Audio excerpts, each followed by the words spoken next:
Bismillahirrahmanirrahim. Assalamualaikum warahmatullahi wabarakatuh. Salam sejahtera untuk kita semua. Om Swastiastu, Namo Buddhaya, salam kebajikan, Sampurasun. Rahayu Sagung Dumadi. Semoga seluruh makhluk hidup di semesta ini, baik yang kelihatan maupun yang tidak kelihatan, di setiap ruang dan waktu, di semua tingkatan, senantiasa hidup berbahagia. Semoga kita semua selalu dimampukan untuk menjadi sumber cinta, sumber sukacita, sumber cinta kasih, sumber kedamaian, sumber kebahagiaan bagi semua makhluk. Dan siapapun makhluknya yang bertemu dengan kita tidak pernah berkurang kebahagiaannya ketika bertemu dengan kita. Tidak usah menjadi mercusuar di atas bukit, jadi lilin kecil saja sudah cukup. Karena satu lilin kecil bisa menyalakan 1000 lilin yang masih tertidur di sampingnya. Yang paling penting, kenali cahaya ilahi dalam diri. Karena tubuh kita ini tidak gelap gulita bagi yang tahu. Tubuh kita ini seperti kota. Makanya yang disebut dengan Madinatul Al-Munawwarah itu kota yang bercahaya itu di sini sebetulnya. Jabal Nur itu di sini. Jabal Uhud itu di sini. Padang Arafah itu di sini. Madinatul Al-Munawwarah itu di sini. Dan siapa yang sudah menemukan kota di dalam dirinya, maka dia pun akan melihat semua di semesta ini kota. Dan siapa yang sudah menemukan kesucian di dalam, maka apapun yang dilihat di luar itu suci adanya. Dan siapa yang sudah menemukan kemuliaan di dalam, apapun yang di luar itu mulia adanya. Dan kenapa kita melihat benar salah di luar? Karena kita masih terjebak konflik di dalam diri kita sendiri. Karena kita belum selesai dengan diri sendiri, belum telanjang. Masih terlalu banyak kita bermain dengan kulit. Makanya di dalam Al-Quran surat Al-Imran ayat 49, penyakit manusia itu ada 3. Yang pertama adalah buta mata kolbunya. Yang kedua adalah penyakit kulit. Gara-gara buta maka melihat sesuatu cuma kulitnya saja. Melihat diri cuma kulitnya saja. Melihat apapun peristiwa cuma kulitnya saja. Tidak pernah tahu hakikat di balik kulit itu. Dan penyakit yang ketiga yang paling berbahaya bagi manusia adalah kematian kesadaran.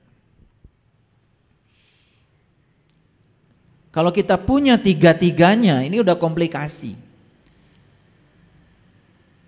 Kolbunya masih buta, terjebak penyakit kulit, dan yang ketiga, mati kesadaran kita.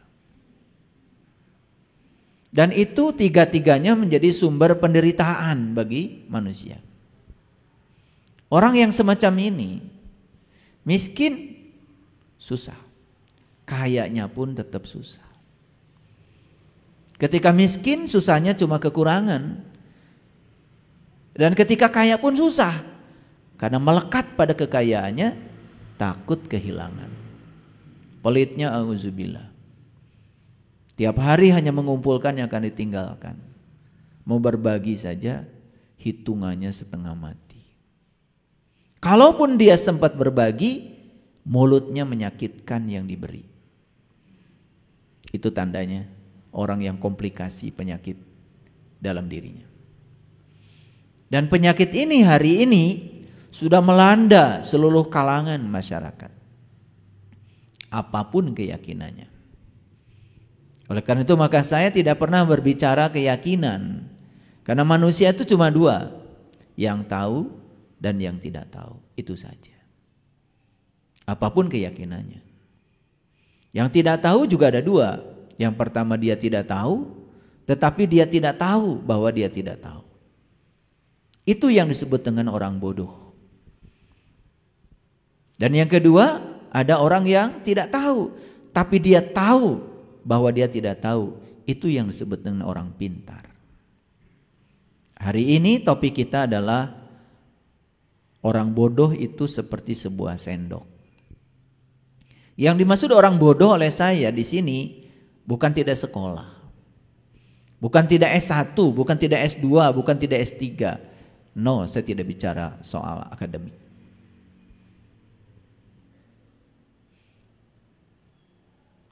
Ketika seseorang mau belajar dan terus belajar, maka sepanjang dia mau belajar, status dia adalah orang pintar. Tetapi ketika dia berhenti belajar dan merasa dia sudah pintar, saat itu dia jatuh menjadi orang bodoh. Jadi orang bodoh adalah orang yang berhenti belajar karena merasa dirinya sudah pintar. Itu orang bodoh yang saya maksud di kajian ini. Makanya orang bodoh itu seperti sebuah sendok. Sendok itu dekat sekali dengan makanan yang enak. Bahkan setiap saat digunakan untuk mengambil makanan yang enak. Tapi sendok tidak pernah merasakan enaknya makanan. Itulah sendok. Sedekat itu bergaul terus dengan makanan enak, tetapi sendok tidak pernah merasakan enaknya makanan. Jadi orang bodoh seperti itu. Jadi sekalipun dia bergaul dengan orang yang bijaksana, tidak akan pernah menjadi bijaksana karena dia merasa penuh, merasa sudah isi. Itulah orang yang tidak tahu, tetapi dia tidak tahu bahwa dia tidak tahu. Dan orang yang semacam ini, kata Imam Al-Ghazali, bisa jadi orang yang terhormat secara sosial di masyarakat. Dia lindungi kebodohannya dengan berbagai atribut yang melekat dalam dirinya. Pakai gelar itu, gelar ini. Dan banyak sekali gelar-gelar di masyarakat, bukan? Bukan sekedar gelar akademik. Ya, bahkan gelar-gelar yang menyangkut spiritual. Ada yang disebut Pak Haji ini, Bu Hajah itu. Kan di Indonesia itu sudah menjadi gelar. Padahal sebetulnya kalau sadar, haji itu artinya pengunjung. Bahasa Arab. Hajah juga pengunjung bagi perempuan, bahasa Arab. Siapapun yang berkunjung ke Arab, baik laki-laki maupun perempuan, dipanggilnya haji atau hajah. Di sana ketika sedang jadi pengunjung. Kok sudah pulang masih dipanggil pengunjung? Dan rasanya bangga ketika dipanggil nama itu. Hati-hati. Karena panggilan itu akan membuat kita semakin tidak tahu bahwa kita tidak tahu. Dan itu dianggap sebagai gelar kehormatan dari masyarakat. Padahal itu gelar yang diletakkan di nama kita sendiri. Jadi kalau hidupmu masih bergantung pada gelar, berarti kamu belum percaya pada dirimu sendiri.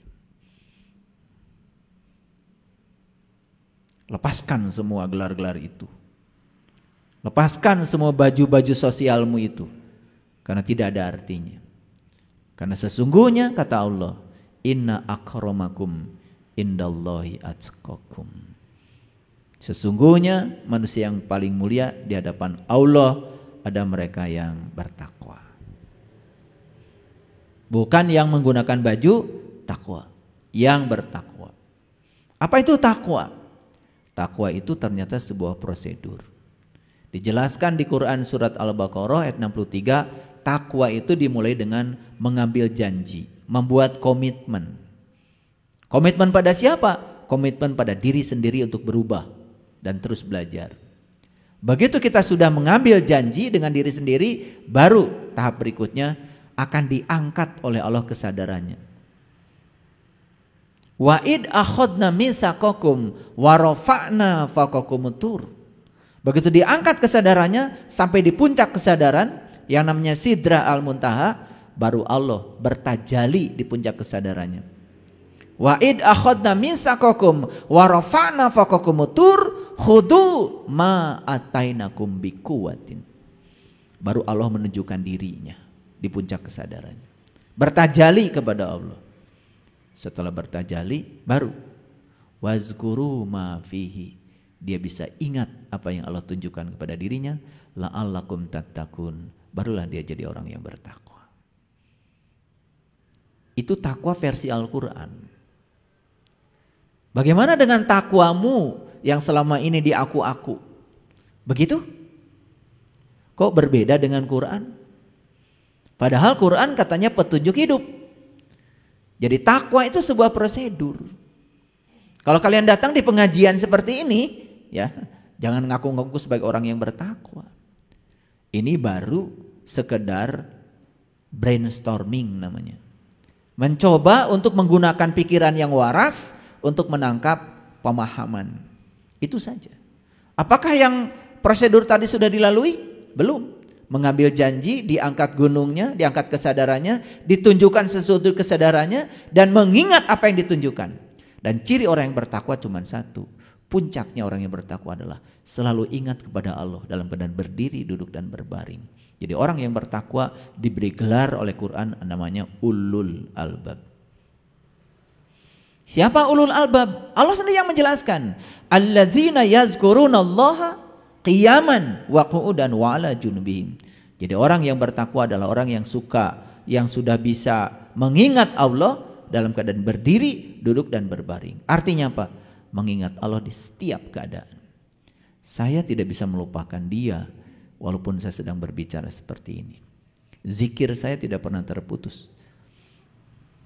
Karena di Quran dikatakan, fa iza qadaitu manasikakum fazkurullah kazikrikum abaakum. Apabila kamu telah menyelesaikan hajimu, ingatlah Allah sebagaimana kau mengingat bapakmu. Jadi mengingat Allah itu persis seperti kita mengingat bapak kita.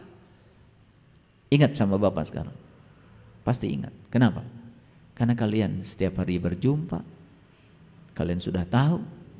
Dan saya tidak bisa mengingat bapakmu walaupun disebut-sebut namanya, karena saya belum berjumpa. Kecuali kalau sudah berjumpa.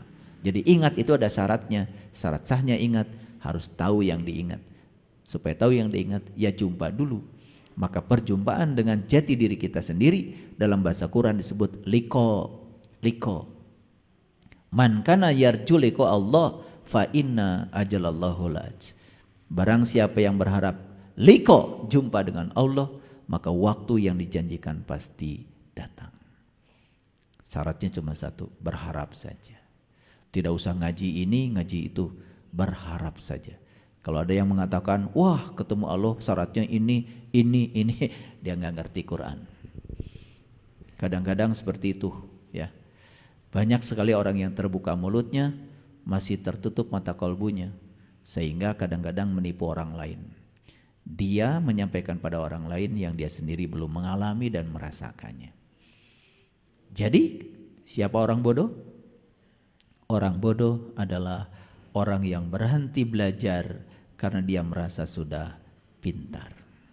Jadi orang bodoh adalah orang yang menjatuhkan diri dalam situasi di mana dia menganggap dirinya sudah penuh. Itu orang bodoh yang saya maksud. Dan orang bodoh itu seperti sendok. Sendok itu walaupun bergaul dengan makanan yang enak, tidak pernah merasakan lezatnya makanan. Coba bayangkan, kita bergaul dengan orang suci, kita tidak pernah tersucikan. Kita bergaul dengan orang bijaksana, tidak menjadi bijaksana.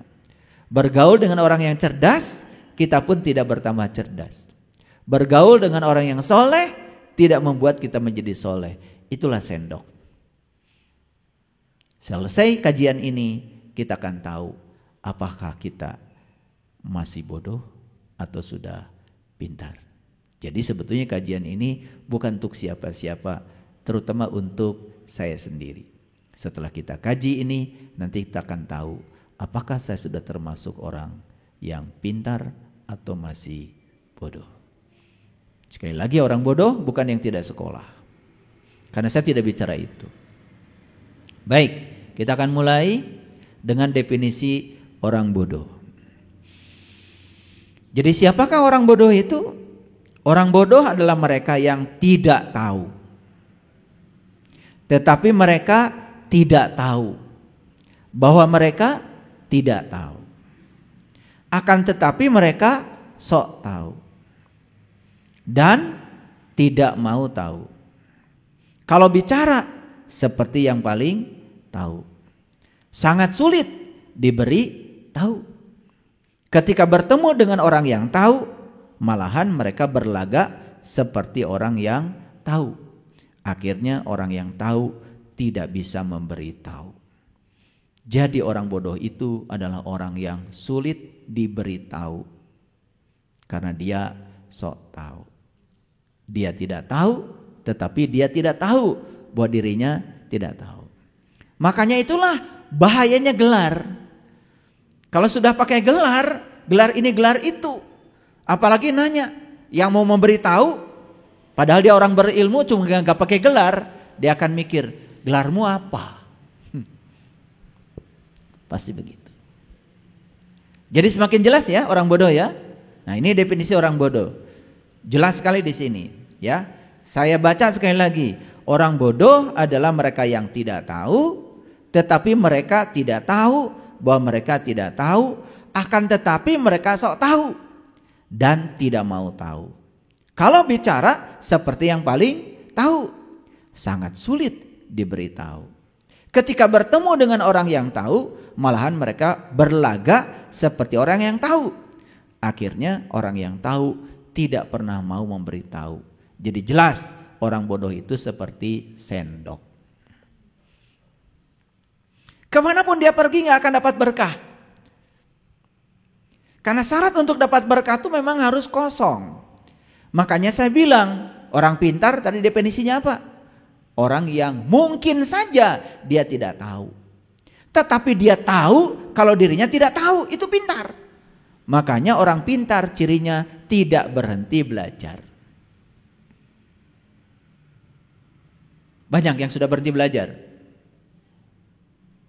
Itu langsung jatuh dari orang pintar menjadi orang bodoh. Ya, amit-amit ya, jangan sampai begitu. Oke, makanya belajar itu adalah sepanjang hayat. Karena apa? Kehidupan ini adalah laboratorium yang sangat luar biasa untuk membelajarkan kita. Makanya hidup adalah serangkaian pelajaran untuk dijalani agar kita paham. Makanya semua yang terjadi dalam hidup jalani, hadapi, jangan lari dari kenyataan hidup. Begitu lari dari kenyataan hidup, maka kenyataan yang kita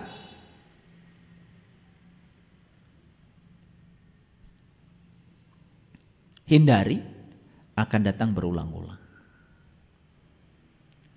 Percaya deh sama saya. Ya. Yang pertama saya ingin memberikan definisi orang bodoh dari versi para sufi. Yang pertama saya menyampaikan versinya Tabi'in Wahab bin Munabi. Orang bodoh itu jika berbicara akan semakin nampak bodohnya. Dan jika diam akan semakin jelas kelemahannya. Jadi orang bodoh kalau bicara semakin nampak bodohnya. Kalau dia diam juga akan semakin nampak kelemahannya. Yang ketiga, jika melakukan sesuatu, ini orang bodoh, yang dilakukan selalu saja merusak.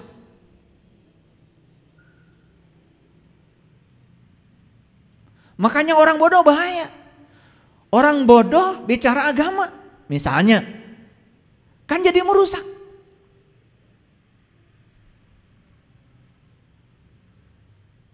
Jika dititipi sesuatu, maka akan mentelantarkannya. Ilmunya tidak menolongnya, sementara ilmu dari orang lain juga tidak berguna bagi dirinya, seperti sendok. Dia punya ilmu tidak menolongnya. Dan ilmu dari orang lain pun tidak berguna bagi dia, seperti sendok. Oke. Kalau begitu semakin jelas ya orang bodoh. Kalau begitu orang bodoh mungkin gak berilmu. Mungkin gak berilmu. Mungkin berilmu, tapi ilmunya sendiri tidak berguna.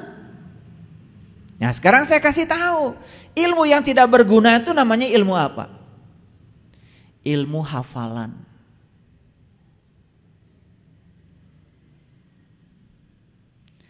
Baca buku tentang bercocok tanam. Cara bercocok tanam. 1, cangkullah sedalam-dalamnya. 2, 3, 4, prosedurnya tahu, tapi dia gak pernah nyangkul, gak pernah nanam. Banyak yang kayak gitu. Itu orang bodoh. Jadi orang bodoh itu bisa jadi berilmu, tapi ilmunya tidak menolong. Orang bodoh tahu gak kalau Allah bersama dia? Tahu. Bahkan dia juga ngasih tahu ke orang lain. Teman-teman, sesungguhnya Allah tuh bersama kita loh. Lebih dekat daripada urat di leher kita. Tapi dia sendiri tidak pernah membuktikan itu. Jadi kalau ada orang ngomong ayat-ayat, tapi ayatnya itu cuma diomongkan, tapi belum nyata dalam diri, ya bodoh. Karena orang bodoh itu, kata tabi'in Wahab bin Munabbih, dia itu berilmu, tapi ilmunya tidak menolong dirinya sendiri. Coba kalian belajar ilmu tentang ngelas. Tiba-tiba pagar kita runtuh, harus dilas. Kalian sudah punya bukunya, cara ngelas. 1, siapkan gas. 2, siapkan ini, siapkan ini, siapkan sini. Begitu praktek gak bisa, bodoh. Jadi orang bodoh itu punya ilmu banyak, tapi ilmunya cuman hafalan. Kalau begitu gimana? Apa kabar kalau orang hafal Quran 30 juz, tetapi dia tidak dapat manfaat dari hafalannya? Iya bodoh juga. Dan selama ini kita bangga kalau orang sudah menghafal. Coba kalian kan seneng kalau anak kalian sudah hafal juz amma. Di tes ini hafal, di tes itu hafal. Tapi ketika disuruh implementasi dalam hidup gak ngerti. Buat apa ilmu yang semacam itu? Seperti kita punya sawah gak dicangkul, tidak pernah panen. Buat apa kita punya sawah kalau gak pernah panen? Jadi orang bodoh itu, kata tabi'in Wahab bin Munabbih, bisa jadi punya ilmu, tapi ilmunya tidak menolong dirinya sendiri. Bahkan ilmu yang orang lain kasih bagi dia tidak berguna karena dia sudah merasa tahu. Bagaimana caranya nyetir kendaraan? Dia punya bukunya. 1, hidupkan mobil. 2, injak kopling. Awas, rem tetap di kaki kanan. Yang ketiga, oper gigi 1. Yang keempat, angkat kopling pelan-pelan. Yang kelima, lepaskan rem. Yang keenam, gas mulai diinjak. Setelah maju, injak kopling, oper gigi 2, dan seterusnya. Disuruh nyetir gak bisa. Bodoh gak? Bodoh. Tapi kalau disuruh cerita cara nyetir, lancarnya luar biasa. Tapi ilmunya tidak berguna. Gimana cara masak sayur lodeh? Siapkan kelapa 1 butir. Parutlah kelapa itu. Seduhlah dengan air hangat. Siapkan labu. Siapkan kacang panjang. Siapkan tempe. Siapkan brokoli. Dan lain sebagainya. Tapi giliran disuruh masak, gak bisa. Bodoh. Kalau disuruh cerita surga, kayak udah masuk ke sana. Padahal belum pernah kemana-mana. Bodoh itu.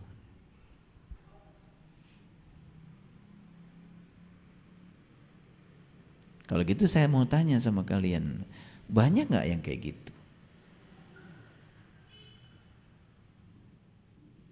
Banyak apa tidak?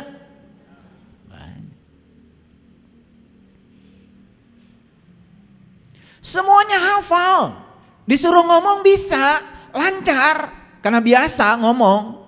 Tapi semua yang diomongkan itu gak ada gunanya, boro-boro buat orang lain, buat dirinya sendiri aja gak ada gunanya. Surat Al-Baqarah hafal. Begitu ditanya apa sih Al-Baqarah, gak ngerti Al-Baqarah itu. Ngertinya Al-Baqarah sapi betina. Begitu dengar kata sapi betina, langsung pikirannya ke kandang sapi. Masa iya Quran cuma menjelaskan sapi di kandang sapi? Kenapa sapi jantan gak pernah dibahas? Kan gak ada anak sapi kalau gak ada yang jantannya. Tapi Quran surat Al-Baqarah murni cerita sapi betina. Orang bodoh tidak pernah bisa mengambil manfaat dari cerita itu. Padahal di Quran jelas, sapi betina itu cirinya tidak tua, tidak muda, pertengahan. Kuning tua warnanya. Tidak digunakan membajak, tidak digunakan mengeri tanaman, tidak boleh bercacat, tidak boleh ada belangnya. Dan sapi itu adalah sapi hakikat. Dan itu yang harus disembelih. Itu perintah yang disampaikan Musa kepada Bani Israel. Siapa Bani Israel? Bani itu orang, manusia. Isra itu berjalan, elit Tuhan. Bani Israel, manusia yang sedang berjalan menuju Tuhan. Makanya syarat untuk menuju Tuhan harus disembelih. Disembelih itu bahasa hakikat. Bukan disembelih pakai pisau. Tapi disembelih egomu. Disembelih kebodohanmu. Disembelih kegelapanmu. Hijrah dari kampung menuju kota. Minaz zulumati ilan nur. Gunakan sapi betina yang pada dirimu. Makanya kata betina selalu mengacu kepada urusan jasmani. Makanya ketika umroh, ketika haji, yang perempuan ketika sa'i itu jalan aja. Yang laki-laki lari. Karena perempuan jasmani, betina lambang dari urusan jasmani. Sedangkan laki-laki lambang dari urusan rohani. Makanya ketika sa'i, laki-laki lari, perempuan jalan saja. Apa maknanya? Kalau sudah sa'i artinya urusan jasmani ya sudah biasa saja. Yang penting kalian kerja, rezeki akan datang. Urusan rohani harus lari. Diimplementasikan dalam hidup. Jadi cerdas. Tapi kalau cuma jadi hafalan, dapat apa? Kalian sudah sa'i, yang perempuan jalan, yang laki-laki lari, udah aja, dapat apa? Implementasi dalam hidupnya apa? Padahal ada implementasinya. Urusan jasmani, urusan dunia, jalan aja. Mau dagang, dagang aja, ada jamnya. Jam 8 buka, jam 4 tutup, udah. Jamnya istirahat, istirahat. Jamnya anak minta ditemani untuk ngerjakan PR, bantu. Jamnya istri minta diklonin, tidur. Jamnya istri bisa diantar ke pasar, antar. Jangan so sibuk. Gitu aja kok hidup sederhana.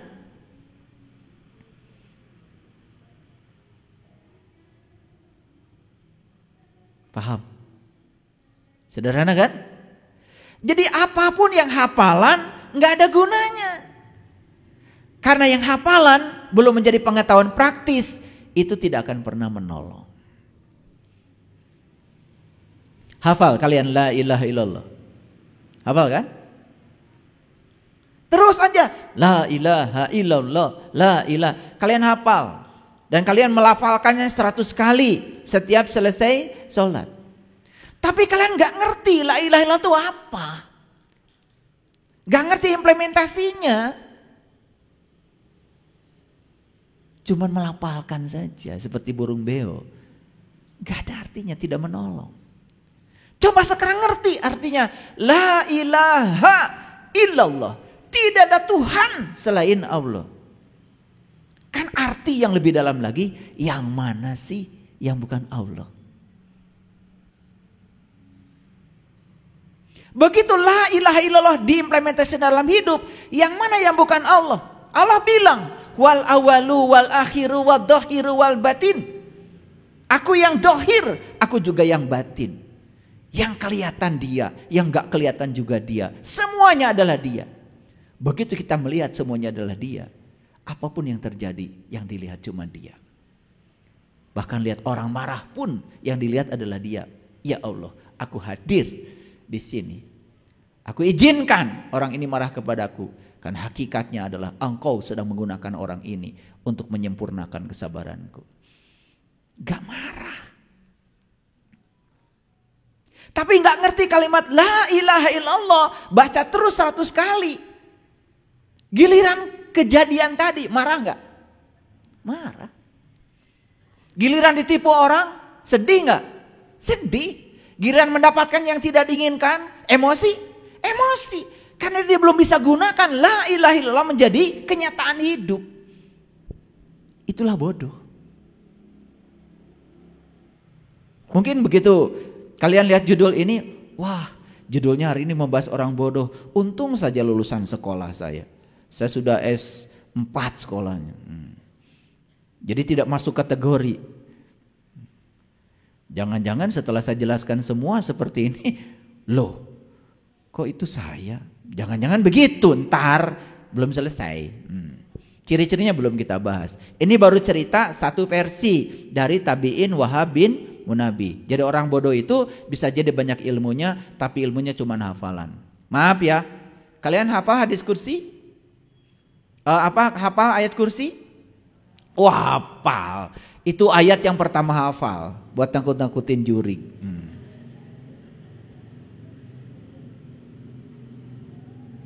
Coba kalau itu diimplementasikan. Allahu la ilaha illallah. Allah, tidak Tuhan selain Dia. Huwal hayyul qayyum. Yang senantiasa berdiri tegak mengurus semua makhluknya. Hidup dalam diri. La ta'khudhuhu sinnatu wala naum. Dia tidak pernah tertidur, tidak pernah terkantuk. Coba. Sampai situ saja, enggak usah hafal tuntas. Apa yang tidak pernah tertidur dan terkantuk dalam diriku?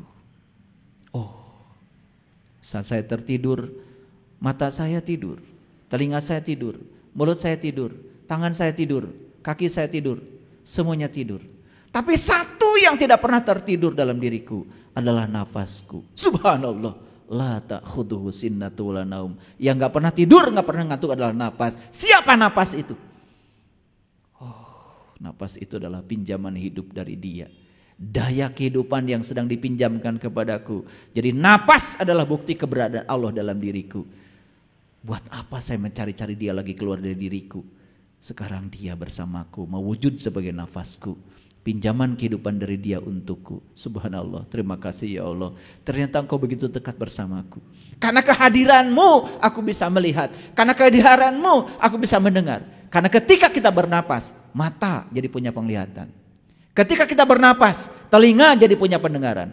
Ketika kita bernapas, apapun yang kita makan, semua rasa makanan bisa dinikmati. Karena kita bernapas, tangan bisa bergerak. Karena saya bernapas, kaki bisa bergerak.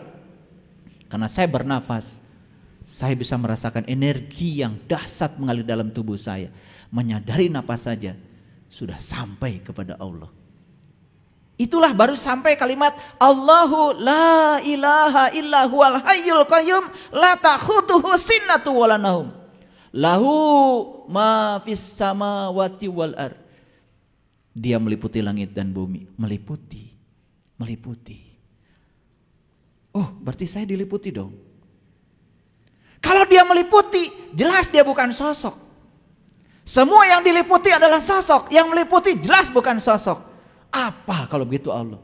Siapa yang meliputi saya? Bukankah kita diliputi ruang kosong ini? Subhanallah, ternyata ruang kosong ini adalah keberadaan Dia. Kosong tapi isi, isi tapi kosong.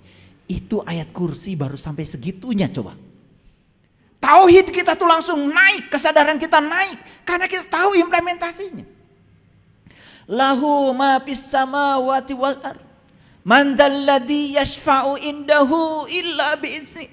Tidak ada satu peristiwa pun yang terjadi tanpa izinnya. Jadi apapun yang terjadi dalam hidupku, seizin Dia.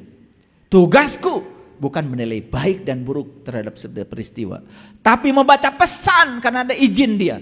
Gak mungkin Dia mengizinkan itu terjadi kalau tidak ada pesannya. Di balik semua yang disebut bencana oleh kita, ada izin karena Dia sedang mengajarkan sesuatu pada kita. Apa yang terjadi? Selesai kita menolak sesuatu. Semua yang terjadi kita terima apa adanya. Kita bisa menerima pasangan hidup kita apa adanya. Kita bisa menerima semua orang apa adanya. Dan kita bisa menerima orang baik dengan orang buruk apa adanya. Terbebas dari penilaian baik dan buruk. Coba bayangkan kalau ayat kursi. Betul gak? Jurig hilang. Jurig teh maneh keneh. Jurig itu adalah pikiran gelapmu. Saat kita memahami ayat kursi, pikiran gelap hilang. Betul, ayat kursi itu untuk nyingsenan juri. Hilang juri, kebodohan hilang. Kekerasan hilang, yang datang itu adalah kecerdasan, kelembutan, cinta kasih. Coba. Saya tanya sekarang, sudah berapa lama kalian hafal ayat kursi? Bahkan setiap pengajian itu dibaca bareng-bareng. Tapi kesadaran apa yang kalian dapat dari situ? Kalau cuma hafal, bodoh. Makanya ilmunya itu tidak menolong dirinya sendiri. Tapi coba hafal. Sekaligus juga ngerti, implementasikan. Ayat kursi bisa membuat saya semakin damai dalam hidup. Saya tidak membacanya, tidak seperti kalian. Tapi saya memahaminya dan kemudian mengimplementasikannya dalam hidup. Allahu la ilaha illa huwal hayyul qayyum la ta'khudhuhu sinatun wala naum lahu ma fis samawati wal ard. Maka kemanapun saya memalingkan wajah, tidak ada yang saya lihat kecuali Dia, karena Dia meliputi langit dan bumi. Faktanya Dia meliputi langit dan bumi. Kita diliputi oleh apa? Diliputi kekosongan ini. Makanya orang tua kita bilang, ini namanya Sang Hyang Taya. Kita mengambil kehidupan dari sini dan mengembalikan kehidupan dari sini. Coba kalian sadari. Kalian bernapas sekarang? Dari mana kalian mengambil kehidupan? Dari sini bukan? Dan kemana kalian mengembalikan napas? Ke sini bukan? Dan kalian saat mati nanti, cuma napas keluar, gak balik lagi. Itu aja. Makanya orang mati disebut menghembuskan napas yang terakhir. Sesederhana itu mati. Kemana? Ke sini. Sini. Maka disebut hyang. Makanya leluhur kita disebut para hyang. Daerah kita ini disebut para hyangan. Para hyang. Pa itu tempat, ra itu cahaya. Hyang itu ya ini. Dan di balik kekosongan ini, bagi yang tahu ilmunya, tahu caranya, kita bisa melihat di sini ada pusaran-pusaran energi yang sangat dahsyat. Dari semua pusaran energi yang gampang untuk disaksikan cuma satu, nur ala nur, cahaya di atas cahaya. Kalau sudah sampai di titik itu pengalamannya, baru benar tuh tauhid. Apa yang kita lakukan selama ini?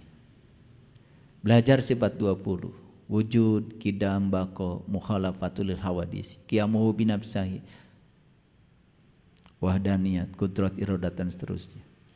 Tapi kita gak pernah ngerti. Yang pertama aja wujud, gak ngerti. Kalau gak ngerti wujud, gak ngerti kidam, gak ngerti bako, gak ngerti semuanya. Sama seperti kita hafal Asmaul Husna, Ar-Rahman, Ar-Rahim, Al-Malik, Al-Qudus, As-Salam, Al-Mu'min, Al-Muhaimin, sampai Asy-Syabur. Tapi nggak ngerti yang diberi nama. Bukankah nama itu harus melekat pada yang diberi nama, bukan? Saiful Karim bukan saya. Itu tulisan nama saya. Dan Saiful Karim menjadi tidak ada artinya kalau tidak ada barangnya. Ada barangnya, ada namanya. Makanya tidak ada artinya nama Saiful Karim kalau nggak ada barang. Dan gak ada artinya kalian mengerti Saiful Karim, tahu Saiful Karim, gak pernah tahu barangnya. Karena Saiful Karim bukan saya. Itu tulisan saya, tulisan nama saya. Saiful Karim barangnya ini. Begitu lahir ke dunia, barang ini oleh orang tua saya diberi nama Saiful Karim. Kan barang ini. Dan barang ini dulu tidak bernama. Diberi nama oleh bapak saya. Paham? Yang gitu aja kadang-kadang pusing ngaji ya.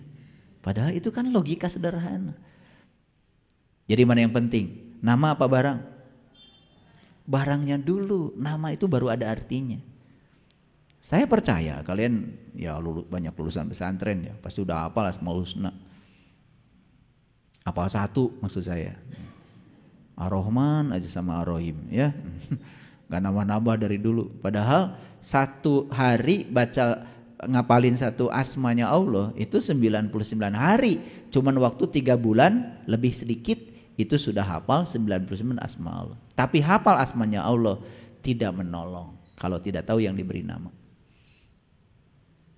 Makanya Asmaul Husna itu 100 sebetulnya. Temukan yang ke 100.